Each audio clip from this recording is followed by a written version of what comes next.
ಇತ್ತೀಚೆಗೆ ಕೆಲವರು ನನ್ನನ್ನು ದಲಿತ ವಿರೋಧಿ ಎಂದು ಸುಳ್ಳಾಗಿ ಬಿಂಬಿಸಿ ಪ್ರಚಾರ ಗಿಟ್ಟಿಸಿಕೊಳ್ಳಲು ಹೊರಟಿದ್ದಾರೆ.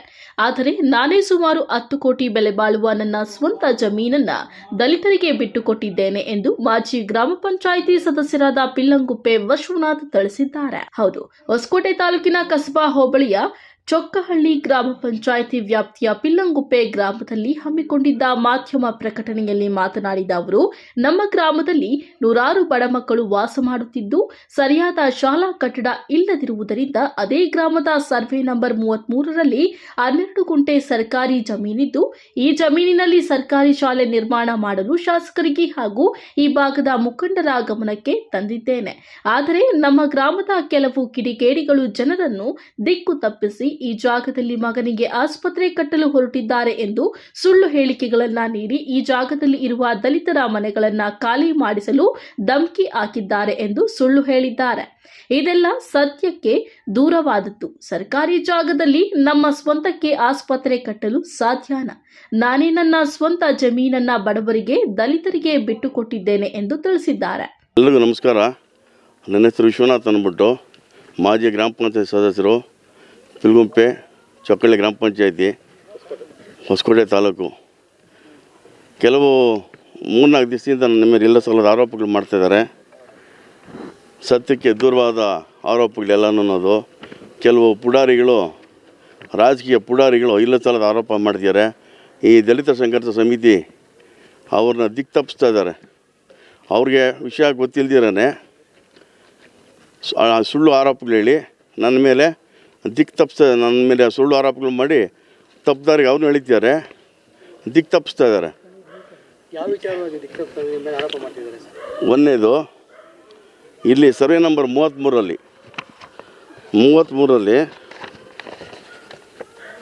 ನಮ್ಮೂರಲ್ಲಿ ಸರ್ ಡೀಟೇಲ್ಸ್ ಹೇಳ್ತೀನಿ. ನಮ್ಮೂರಲ್ಲಿ 150 ಜನ ಮಕ್ಕಳಿದ್ದಾರೆ. ಎಲ್ಲ ಬಡವರು, ಕೂಲಿ ಮಾಡೋಂಥವ್ರು, ಅವತ್ತು ತೊಗೊಂಬಂದು ತಿನ್ನೋಂಥವ್ರು. ಅವ್ರಿಗೆ ಸ್ಕೂಲಲ್ಲಿ ಕೊಡಲಿಲ್ಲ. 2-3 ಕೋಟಿ ಇದೆ, 150 ಜನ ಇದ್ದಾರೆ ಮಕ್ಕಳು. ಆ 150 ಜನಕ್ಕೂ ಕೊಡಲಿಲ್ಲದಕ್ಕೆ ನಾವೇನು ಮಾಡಿದ್ರಿ, ನಮ್ಮ ಶಾಸಕರು ಶರತ್ತಣ್ಣವ್ರ ಹತ್ರಕ್ಕೆ ಹೋಗಿ, ಆಮೇಲೆ ನಮ್ಮ ದೊಡ್ಡಗೌಡರು ಬಚ್ಚೇಗೌಡರು ಸರ್ ಹತ್ರಕ್ಕೆ ಹೋಗಿ ಅವ್ರ ಹತ್ರ ರಿಕ್ವೆಸ್ಟ್ ಮಾಡ್ಕೊಂಡ್ವಿ ನಾವು. ಹಿಂಗಾಗಿದೆ, ನಮ್ಮೂರಿಗೆ ಜನ ಜಾಸ್ತಿ ಇದ್ದಾರೆ, ಬಂದಿದ್ದ ಅಡ್ಮಿಷನ್ಸ್ ಎಲ್ಲ ವಾಪಸ್ ಹೋಗ್ತಾಯಿದೆ, ದಯವಿಟ್ಟು ನಮಗೆ 1-2 ಕೋಟಿಗಳು ಮಾಡಿಕೊಡಿ ಅಂದ್ಬಿಟ್ಟು ನಮ್ಮ ಅಕ್ಕಪಕ್ಕದ ಎಲ್ಲಂಟಿ ಮಂಜಣ್ಣವರು, ಚಿಕ್ಕಲೂರು ಬಚ್ಚೇಗೌಡರು, ರಾಜಗೋಪಾಲ್ ಅವರು, ಚೋಳಗೂರು ರಾಜಣ್ಣು, ಗಣೇಶ್ ಅವರು, ಚಿಕ್ಕಲೂರಳ್ಳಿ ಲಕ್ಷ್ಮಣ್ಣು, ತಮ್ಮಣ್ಣು, ಮನ್ಮಕ್ಕನಪುರ, ಚಲಪತಿ ಅವರು, ಎಲ್ಲರೂ ದೊಡ್ಡರಳ್ಳಿ ಅವ್ರನ್ನೆಲ್ಲ ಕರ್ಕೊಂಡು ನಾವು ನಮ್ಮ ಶರತ್ತಣ್ಣವ್ರ ಮನೆಗೆ ಹೋಗಿ ರಿಕ್ವೆಸ್ಟ್ ಮಾಡ್ಕೊಂಡು ಕಷ್ಟ ಬಿದ್ದು ಸುಮಾರು ಸಲ ಓಡಾಡಿ ನಾವು ಸ್ಕೂಲ್ಗೆ ಕೇಳಿದ್ವಿ ಹೋಗಿ, ಈ ಥರ ನಮಗೆ ಸ್ಕೂಲ್ ಕೊಡಲಿಲ್ಲ, 150 ಮಕ್ಕಳಿದ್ದಾರೆ, 30 ಸಲ ಅಡ್ಮಿಷನ್ನು 50 ಅಡ್ಮಿಷನ್ ವಾಪಸ್ ಕಳಿಸಿದ್ದೀರಿ, ಅದಕ್ಕೋಸ್ಕರ ನಮಗೇನೋ ಮಾಡಿಕೊಡೋಣ ಅಂತ ಕೇಳಿದಾಗ ಅವರು ನಾಳೆ ಜನಸ್ಪಂದನ ಕಾರ್ಯಕ್ರಮಕ್ಕೆ ಬನ್ನಿ ಅಂತ ಹೇಳಿದ್ರು. ಜನಸ್ಪಂದನ ಕಾರ್ಯಕ್ರಮಕ್ಕೆ ಬನ್ನಿ, ಅಲ್ಲಿ ಮಂತ್ರಿಗಳು ಮುನಿಯಪ್ಪಣ್ಣವ್ರು ಬರ್ತಿದ್ದಾರೆ, ನಮ್ಮ ದೊಡ್ಡಗೌಡರು ಬಚ್ಚೇಗೌಡರು ಸರ್ ಬರ್ತಿದ್ದಾರೆ, ನಾವೆಲ್ಲ ಬರ್ತೀವಿ ಮಾತಾಡೋಣ ಅಂಥೇಳಿ ಅವರು ಇಮಿಡಿಯೇಟಾಗಿ ಅವರೆಲ್ಲ ಇದು ಮಾಡಿ ನಮ್ಮೂರಿಗೆ ಆದಷ್ಟು ಬೇಗ ಮುನಿಯಪ್ಪಣ್ಣವ್ರಿಗೆ ಹೇಳಿ, ಆದಷ್ಟು ಬೇಗ DC ಸಾಹೇಬ್ರಿಗೆ ಹೇಳಿ, ಆದಷ್ಟು ಬೇಗ ಇವ್ರಿಗೆ ಕೊರಡಿ ಕಟ್ಟೋಕ್ಕೂ ಇಲ್ಲ. ಯಾಕೆ ಅಂತಂದರೆ ಇಲ್ಲಿ ಕೊರಡಿ ನಿರ್ಮಾಣ ಮಾಡೋದಕ್ಕೆ ಸ್ಕೂಲ್ ಹೆಸರಲ್ಲಿ ಇರ್ಬೇಕು, ಯಾರನ್ನ ದುಡ್ಡು ಕೊಡ್ಬೇಕಾರೆ, ಫ್ಯಾಕ್ಟ್ರಿಗಳವರಾಗಲಿ ಇನ್ನೊಂದಾಗಲಿ ಮತ್ತೊಂದಾಗಲಿ. ನಮ್ಮೂರಿಗೆ ಸುಮಾರು 12 ಗುಂಟೆ 11 ಗುಂಟೆ ಚಿಲ್ಲರೆ ಸ್ಕೂಲ್ಗೆ, 1 ಗುಂಟೆ 2 ಗುಂಟೆ ಚಿಲ್ಲರೆ ಇದಕ್ಕೆ ಅಂಗನವಾಡಿ ಸ್ಕೂಲ್ಗೆ ಸ್ಯಾಂಕ್ಷನ್ ಮಾಡಿಸ್ಕೊಟ್ರು. ಸ್ಯಾಂಕ್ಷನ್ ಮಾಡಿಸ್ಕೊಟ್ಟಿದ ಮೇಲೆ ಏನು ಮಾಡಿದ್ವಿ ನಾವು, ತಿರ್ಗಾ ಹೋದ್ವಿ ನಮ್ಮ ಶರತ್ತಣ್ಣವ್ರಿಗೆ ಹೋಗಿ ನಮಗೆ ಕೊಠಡಿಗಳಿಲ್ಲ ಅಂತ ಹೇಳಿದಾಗ ವಿವೇಕ ಕೋಟದಡಿ ನಮಗೆ 1 ಕೋಟಿ ಕೊಟ್ಟರು. ಕೊಠಡಿ ಕೊಟ್ಟಾಗ ಇಮಿಡಿಯೇಟಾಗಿ ಏನನ್ನ ಮಾಡೋಣ, ಈ ಸ್ಕೂಲ್ ಓಪನ್ ಐತೆ ಸರ್ ಇವಾಗ ನಮಗೆ. ಏನು ಸ್ಕೂಲ್ ಅಂತಂದರೆ ಇಂಗ್ಲೀಷ್ ಮೀಡಿಯಮ್ಮು, 1ನೇ ಕ್ಲಾಸಿಂದ ಫುಲ್ ಇಂಗ್ಲೀಷ್ ಮೀಡಿಯಮ್ಮೇ, ಒಂದೇ ಒಂದು ಸಬ್ಜೆಕ್ಟ್ ಕನ್ನಡ ಇರುತ್ತೆ. ಎಲ್ಲ ಬಡವರು ಬಡ ಕುಟುಂಬಗಳು ಅನುಕೂಲ ಆಗೋದು. ಅದಕ್ಕೆ ಹೋರಾಟ ಮಾಡೋಕ್ಕೆ ನಾವೇನು ಮಾಡಿದ್ವಿ, ವಿವೇಕ ಕೋಟದಡಿ ಕೊಟ್ಟರು, ರೂಮ್ ಮಾಡಿಕೊಟ್ರು. 1 ವರ್ಷದಿಂದ ನಾವೇನು ಅದು ಕಟ್ಟಕ್ಕೆ ಹೋಗಿಲ್ಲ, ಯಾರ ಮೇಲೆ ದೌರ್ಜನ್ಯಕ್ಕೆ ಹೋಗಿಲ್ಲ, ಅವ್ರಿಗೆ ಹಾಕಿಲ್ಲ, ಅಕ್ರಮವಾಗಿ ಹಾಕ್ಕೊಂಡ್ರೆ ಗುಡಿಸ್ಲಿಲ್ಲ. ಅವು ಯಾರ ಮೇಲೆ ದೌರ್ಜನ್ಯಕ್ಕೆ ಹೋಗಿಲ್ಲ, ಕಟ್ಟಕ್ಕೆ ಹೋಗಿಲ್ಲ ನಾವು. ಅಲ್ಲೇನಾಗಿದೆ ಅಂತಂದರೆ ನಾವು ಸುಮ್ಮನೆ ನೋಡ್ಕೊಂಬಂದ್ವಿ ಅಷ್ಟೇ, ಎಲ್ಲ ಸ್ವಲ್ಪ ಖಾಲಿ ಜಾಗ ಇದೆ ಅಲ್ಲಿ, 1 ಗುಂಟೆ 2 ಗುಂಟೆ ಅಷ್ಟು ಈ ಮಾಡಿರೋದ್ರಲ್ಲೇ ಖಾಲಿ ಜಾಗ ಇದೆ, ಅಲ್ಲಿ ಏನು ನೋಡ್ಕೊಂಬಂದು ಅಷ್ಟೇ ಸರ್. ಅಷ್ಟೊತ್ತಿಗೆ ಏನು ಮಾಡೋದು, ನಾವು ನೀವು ಕರೆಸಿ ಮಾಡಿ ದೌರ್ಜನ್ಯ ಮಾಡ್ತಾರೆ ಹಾಗೆ ಹೀಗೆ ಅಂತ ಹೇಳ್ಬಿಟ್ಟು ಇಲ್ಲದಲ್ಲ ಆರೋಪ ಮಾಡಿ ದಲಿತರ ಮೇಲೆ ದೌರ್ಜನ್ಯ ಮಾಡ್ತಾರೆ ಅಂತ ನಮ್ಮನ್ನು ಅಪರಾಧಿ ಸ್ಥಾನದಲ್ಲಿ ನಿಲ್ಲಿಸೋ ಅಂಥ ಪ್ರಯತ್ನ ಮಾಡಿದ್ರು. ನಾವು ಯಾರು ಅಪರಾಧಿ ಸ್ಥಾನ ನಿಂತ ಕೆಲಸ ಮಾಡಲ್ಲ, ನಮ್ಮ ಕೆಲಸ ಒಳ್ಳೆ ಕೆಲಸ ಮಾಡ್ತೀವಿ, ಕೆಟ್ಟ ಕೆಲಸ ಯಾವತ್ತೂ ನಾವು ಮಾಡಿಲ್ಲ, ಮಾಡೋದು ಇಲ್ಲ. ಒಂದನೇದು. ಎರಡನೇದು, ಈ ಸುಮಾರು ಸರ್ ಒಂದು ವರ್ಷದಿಂದ ಊರಲ್ಲಿ ಅಂಗನವಾಡಿ ಸ್ಕೂಲ್ ಇಲ್ಲ. ಎರಡು ವರ್ಷದಿಂದ ಸರ್ ಅಂಗನವಾಡಿ ಬಿದ್ದೋಗಿದೆ. ನಾವು ನಮ್ಮ ಶರದ್ ಗೌಡ್ರ ಕೇಳಿ, ನಮ್ಮ ಶರತ್ ಅಣ್ಣವ್ರ ಕೇಳಿ ಪೂಜೆ ಮಾಡ್ಸೋಣ ಅನ್ನೋಷ್ಟ್ರೊಳಗೆ ಹೋಗ್ತಾರೆ ಈ ಊರು ಪುಡಾರಿ ರಾಜಕಾರಣಿಗಳು. ಪುಡಾರಿ ರಾಜಕಾರಣಿಗಳು ಹೋಗೋದು, ಪೂಜೆ ಮಾಡೋದು ಕೆಲಸ ಸ್ಟಾರ್ಟ್ ಮಾಡೋದು. 2 ವರ್ಷದಿಂದ ಅದು ನಿಂತೋಗಿದೆ. ಅಲ್ಲಿ ಸ್ಕೂಲ್ ಹತ್ರಕ್ಕೆ ಹೋದರೆ ಅಲ್ಲೂ ಅಡ್ಡ ಬರೋದು, ಅಲ್ಲೂ ಮಾಡೋಕ್ಕೆ ಬರೋಲ್ಲ. ನೋಡಿ, ಈ ಥರ ಸುಮ್ಮನೆ ನಾವು ಬಂದು ನೋಡ್ಕೊಂಬಂದಿದ್ದಕ್ಕೆ ಈ ಥರ ಎಲ್ಲ ನಾನು ಆರೋಪಗಳು ಮಾಡ್ತೀವಿ ನಮ್ಮ ಮೇಲೆ, ದಲಿತರ ದೌರ್ಜನ್ಯ ಮಾಡ್ತಿರೋದು. ಬರೀ ಸ್ಕೂಲ್ ಕಟ್ಟಕ್ಕೆ ಹೋಗಿದ್ದು ನಾವು. ಅದರಲ್ಲಿ ನಾವು ಹಾಸ್ಪಿಟ್ಲ್ ಕಟ್ಟಬೇಕು ಇವರು ಮಗನಿಗೆ ಅಂತೇಳಿದ್ರು. ಗೌರ್ಮೆಂಟ್ ಜಾಗದಲ್ಲಿ ನಾನು ಹಾಸ್ಪಿಟ್ಲ್ ಕಟ್ಟಕ್ಕೆ ನಮ್ಗೆ ಕೆಲಾಗತ್ತಾ ಸರ್?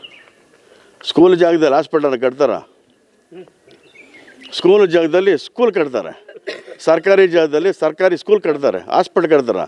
ನಮ್ಗಂತ ದರ್ದೇನಿದೆ ಸರ್? ಸರ್ಕಾರಿ ಜಾಗದಲ್ಲಿ ಹಾಸ್ಪಿಟ್ಲ್ ಕಟ್ಟೋದು ಅದೇನು? ನಾವು ಸರ್ಕಾರಿ ಜಾಗದಲ್ಲಿ ಸ್ಕೂಲ್ ಕಟ್ಟಕ್ಕೆ ಹೋಗಿದ್ದಿದ್ದು ಅದಂತ ಆರೋಪ ಮಾಡಿ ಇಲ್ಲ ಸಲ್ಲದು ನಮ್ಮ ಮೇಲೆಲ್ಲ ದೂರುಗಳಾಕಿ ನಮ್ಮನ್ನು ಒಂಥರ ಜಾತಿ ನಿಂದನೆ, ಬ್ರಾಹ್ಮಣರು ಅಂತ ಹೇಳ್ಬಿಟ್ಟು ಬ್ರಾಹ್ಮಣರ ಬಗ್ಗೆ ಎಲ್ಲ ಮಾತಾಡಿ, ಏನು ಬ್ರಾಹ್ಮಣರು ಈ ದೇಶದಲ್ಲಿ ಇರಲೇಬಾರ್ದ ಸರ್? ಏನು ತಪ್ಪು ಮಾಡಿದ್ದೀವಿ ನಾವು? ಊರಿಗೆ ಒಳ್ಳೆ ಮಾಡೋದೇ ತಪ್ಪ? 99 ಸರ್ವೆ ನಂಬರಲ್ಲಿ ಇದೇ ಊರಿಗೆ 11 ಗುಂಟೆ ಕೊಟ್ಟಿದ್ದೀವಿ ರೋಡ್ಗೆ. ಕೋಟ್ಯಾಂತರ ಲಕ್ಷಾಂತರ ರೂಪಾಯಿ ಬೆಳೆ ಬಾಳೋಂಥ ಜಮೀನಿಗೆ ಜಮೀನಲ್ಲಿ ಈ ಊರಿಗೆ ಬರೋಕ್ಕೆ 11 ಗುಂಟೆ ನಾನು 39 ಸರ್ವೆ ನಂಬರಲ್ಲಿ 11 ಗುಂಟೆ ಕೊಟ್ಟಿದ್ದೀರಿ. ಆಮೇಲೆ 38ನೇ ಸರ್ವೆ ನಂಬರಲ್ಲಿ 1 ಎಕರೆ 35 ಗುಂಟೆ ಇದೇ ನಮ್ಮೂರಿನವ್ರಿಗೆ ಎಲ್ಲ ಸಮಾಜದವ್ರು ಇದ್ದಾರೆ. ನಾವು ಬ್ರಾಹ್ಮಣರು ದಲಿತರಂತ ನಾವು ಯಾವತ್ತೂ ಎಣಿಸಿಲ್ಲ. ನಾವು ನೋಡಿ, ನಾವು ಜೊತೆಲೇ ಇರ್ತೀರಿ ಯಾವಾಗಲೂ. ನಾನು ನಾವೆಲ್ಲ ಕಟ್ಟೋದಕ್ಕೆ ಒಬ್ರಿಗೊಬ್ರು ಆಗೋಂಥದ್ದು. ನಾವು ಎಕರೆ 35 ಗುಂಟೆ ಜಮೀನಲ್ಲಿ 1 ಎಕರೆ 10 ಗುಂಟೆ ಬರೀ ಮನೇಲಿ ಕಟ್ಕೊಂಡಿದ್ದಾರೆ ಆಲ್ರೆಡಿ. ಅದೆಲ್ಲ ಈ ಕತೆ ನಾನು ನಿಂತ್ಕೊಂಡು ಮಾಡಿಸ್ಕೊಡ್ತಾಯಿದ್ದೀನಿ ಅವ್ರಿಗೆ.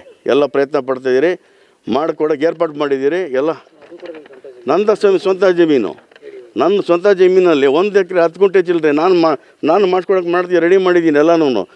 ನಾವು ಚೆನ್ನಾಗಿರ್ಬೇಕು ಊರಲ್ಲಿ ಅಂತ ಹೇಳ್ಬಿಟ್ಟು ನಾವು ಒಳ್ಳೆ ಕೆಲಸ ಮಾಡೋಕ್ಕೆ ಬಂದಿರೋದು. ಯಾವತ್ತು ಯಾರು ದೌರ್ಜನ್ಯ ಮಾಡೋಕ್ಕಾಗಲಿ, ಯಾರ ಮೇಲೂ ದಬ್ಬಾಳಿಕೆ ಮಾಡೋಕ್ಕಾಗಲಿ ನಮ್ಮ ಶಾನ್ಭಾಗರು ಮನೆತನದಲ್ಲೇ ಬಂದಿಲ್ಲ. ಈ ಥರ ಯಾರ ಮೇಲೆ ನಾವು ಹೋಗಲ್ಲ ಹಾಗೆ.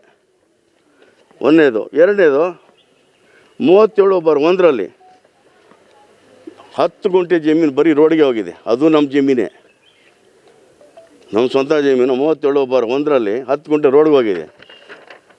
ಏನು ಸರ್? 40ನೇ ಸರ್ವೆ ನಂಬರಲ್ಲಿ ಬರೀ ನಮ್ಮ ದಲಿತ ಸಮುದಾಯದವ್ರದ್ದು 20-25 ಮನೆ ಇದೆ. ಮನೇಲಿ ಅಳತೆ ಮಾಡಿದ್ದೀರಿ. ಅಳತೆ ಮಾಡಿ ಅದನ್ನು ಎಲ್ಲನೂ ಈ ಕಥೆ ಮಾಡೋದಕ್ಕೆ ಮಾಡಿಸ್ತಾಯಿದ್ದೀರಿ.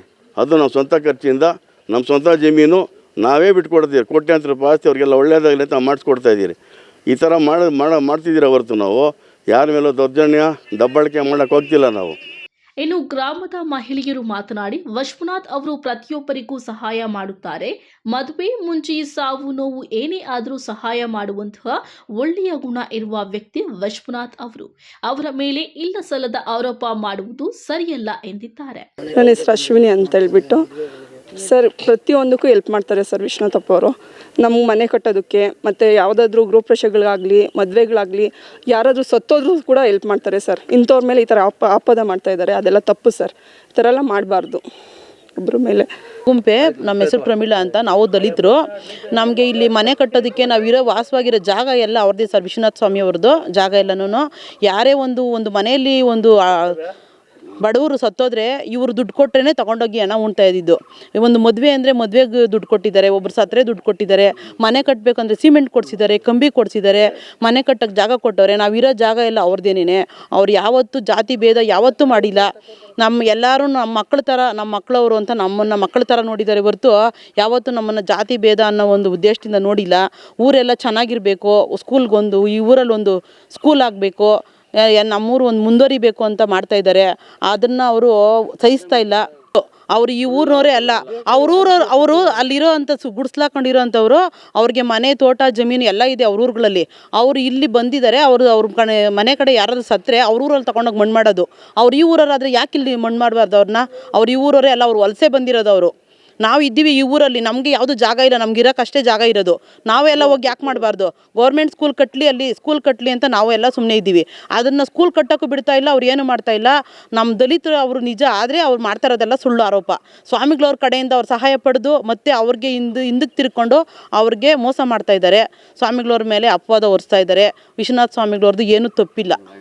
ಇನ್ನು ಗ್ರಾಮದ ದಲಿತ ಕೃಷ್ಣ ಅವರು ಮಾತನಾಡಿ, ನಮ್ಮ ಗ್ರಾಮದ ಸರ್ವೆ ನಂಬರ್ 33ರಲ್ಲಿ ದಲಿತರು ಗುಡಿಸಲುಗಳನ್ನು ಹಾಕಿಕೊಂಡಿದ್ದಾರೆ. ಆದರೆ ಅವರು ಆಸ್ತಿ ಪಾಸ್ತಿ ಜಮೀನು ಮನೆ ಮಠ ಇರುವಂತೆ ಬೇರೆ ಗ್ರಾಮದವರು ಅಲ್ಲಿ ಬಂದು ವಾಸ ಮಾಡುತ್ತಿದ್ದಾರೆ. ಆ ಜಾಗ ನಮ್ಮ ಗ್ರಾಮಕ್ಕೆ ಸೇರಿದ್ದು, ಇದನ್ನ ಕಬಳಿಸಲು ಬಂದಿದ್ದಾರೆ ಎಂದು ಆರೋಪಿಸಿದ್ದಾರೆ. ಕೃಷ್ಣ ಅಂತ ಇದೇ ಊರಿನವ್ರು. ನಾವು ದಲಿತರೆ. ಇವರು ಜೊತೆ ನಾವು ಸುಮಾರು 20-30 ವರ್ಷದಿಂದ ನಾವು ಅವರ ಜೊತೆಲೇ ಇರ್ತೀವಿ. ನಾವು ಇವತ್ತಿಗೆ ಯಾವುದೇ ಒಂದು ಸುಳ್ಳು ಆರೋಪನ ಯಾವುದೇ ಆಗಲಿ ಇವತ್ತಿಗೂ ಬಂದಿಲ್ಲ. ಈ ನಡುವೆ ಒಂದು 3-4 ದಿವಸದಿಂದ ಈ ಥರ ಮಾಡಿ ಎಲ್ಲ ಅವ್ರಿಗೆಲ್ಲ ಇದು ಮಾಡಿ ಅವ್ರಿಗೆಲ್ಲ ಸುಳ್ಳು ಆರೋಪ ಮಾಡಿಬಿಟ್ಟು ಇದು ಮಾಡ್ತಾಯಿದ್ದಾರೆ. ಅದು ಅಲ್ಲಿರೋರು ಈ ಊರವರೇ ಯಾರೂ ಅಲ್ಲ, ಅಲ್ಲಿ ಯಾರೋ ಬಂದಿದ್ದು ಗುಡಿಸ್ಲಾಕೊಂಡು ಇದು ಮಾಡ್ತಾ ಇದ್ದಾರೆ. ಅವರು ಈ ಊರವರೇ ಅಲ್ಲ, ಅವರು ಎಲ್ಲ ಬೇರೆ ಬೇರೆ ಊರುಗಳಲ್ಲಿ ಬಂದಿರೋದು. ಅವ್ರಿಗೆಲ್ಲ ಜಮೀನುಗಳಿದೆ, ಆಸ್ತಿ ಇದೆ, ಎಲ್ಲ ಇದೆ ಅವ್ರಿಗೆ, ಸೈಟ್ಗಳೆಲ್ಲ ಇದೆ ಅವ್ರಿಗೆ. ಇವಾಗ ಬೇಕಾದ್ರೆ ಅವ್ರ ಕಡೆಯಿಂದ ತರಿಸೋಣ, ಬೇಕಾದ್ರೆ ಪ್ರಾಣಿಗಳು ಅವರು ಇರೋದು ಜಮೀನುಗಳು ಎಲ್ಲ ಇದೆ. ಇಲ್ಲಿ ಬಂದು ಸುಮ್ಮನೆ ಅವರು ಏನು ಮಾಡ್ತಾಯಿದ್ದಾರೆ, ಈ ಇರೋದು ಗೌರ್ಮೆಂಟ್ ಜಮೀನಲ್ವಾ, ಇದನ್ನು ಕಬಳಿಸ್ಕೊಳ್ಳೋಣ ಇವರು ಇಂಥ ಊರಲ್ಲಿ ಸುತ್ತಮುತ್ತ ಎಲ್ಲ ಸೇರಿ ಅವ್ರಿಗೆ ಇದು ಹುನ್ನಾರ ಮಾಡಿ ಇದು ಮಾಡ್ತಾಯಿದ್ದಾರೆ. ಒಟ್ಟಾರೆ ಪಿಲ್ಲಂಗುಪ್ಪಿ ಗ್ರಾಮದ ವಿಶ್ವನಾಥ್ ಅವರು ಬಡ ಮಕ್ಕಳಿಗಾಗಿ ಶಾಲೆ ನಿರ್ಮಾಣ ಮಾಡಲು ಹೊರಟಿದ್ದಾರೆ. ಆದರೆ ಕೆಲವು ಕಿಡಿಗೇಡಿಗಳು ಜನರನ್ನ ದಿಕ್ಕು ತಪ್ಪಿಸಲು ಸಂಚು ಮಾಡುತ್ತಿದ್ದಾರೆ ಎಂದರೆ ತಪ್ಪಾಗಲಾರದು.